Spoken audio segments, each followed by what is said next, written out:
Alrighty, today I want to look at now working out the probability of multiple events, meaning doing two events at the same time.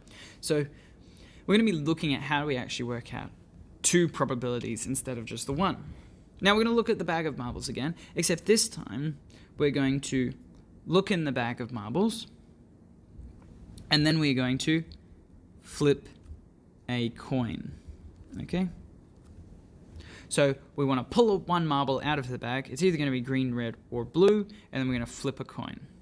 So the first thing to do is to actually work out what our sample space is. And to do this, the easiest thing to do is to use what's called a tree diagram.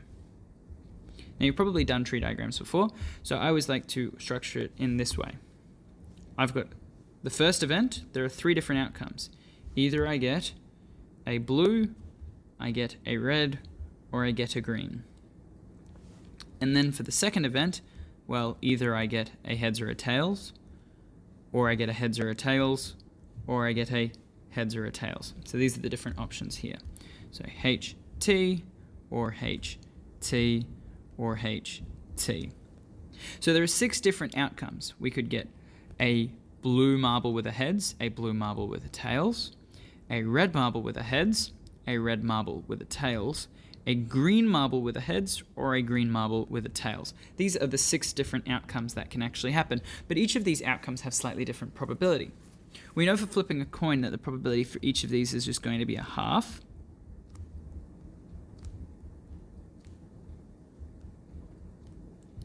And we know from earlier that the probability of getting a blue is going to be 3 out of 6. The probability of getting a red is going to be 2 out of 6. And the probability of getting a green is going to be 1 out of 6. And you can see, then the question is, well, how do I work out each of these probabilities?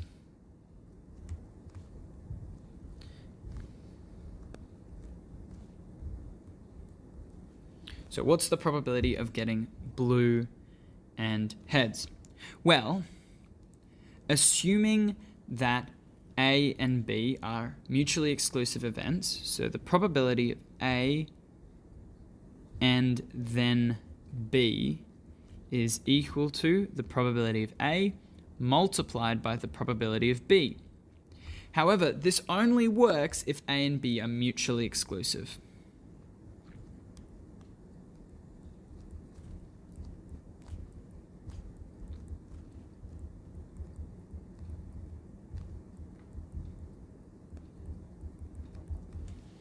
So what that means is that A and B can't affect each other. So for example, if instead of taking out a marble and then flipping a coin, if I took out 2 marbles, well, depending on what the first marble I take out is, that's going to affect what the second marble is. For example, imagine the first time I take out a green marble. Do you know what the chance of getting a green marble is now? Well, it's not 1 out of 6, it's actually changed. So we've got to be mindful of that. So this rule of multiplication only works if the 2 events A and B do not affect each other. But the rule basically says you can multiply. And on the tree diagram, it means that we can multiply along these arms. So the probability of B is 3 out of 6, and the probability of H is 1 out of 2, which is equal to 3 out of 12, or a quarter. Now for the next branch, we've got B and then T. Well, it's going to be equal to 3 out of 6 times a half, which we've already worked out is 3 out of 12, or a quarter. The next one was getting a red. Well, red heads, well, it's going to be equal to 2 out of 6 times a half, equals 2 over 12, or a sixth. And same here, we're going to get 2 out of 6 times a half equals a sixth. And for the green, it's going to be equal to a sixth times a half, which is equal to 1 on 12. And same thing for the last one. Now you might be asking, why did I leave all of these in sixth instead of simplifying? Well, the main reason was for consistency.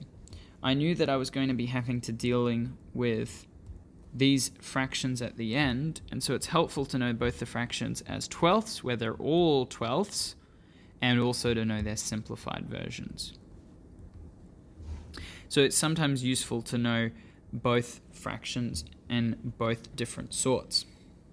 So this is a really interesting thing of going, because now we can just do the other single probabilities that we were doing before. So if I wanted to know what's the probability of getting a blue, well, it would be the two probabilities added together, a quarter plus a quarter. If I wanted the probability of getting a red or a heads, well, those events are actually going to be separate. So these are both cases where we get a red, and these are both examples where we get a head. So it'd be 4 of the different outcomes in which we either get a red or a head.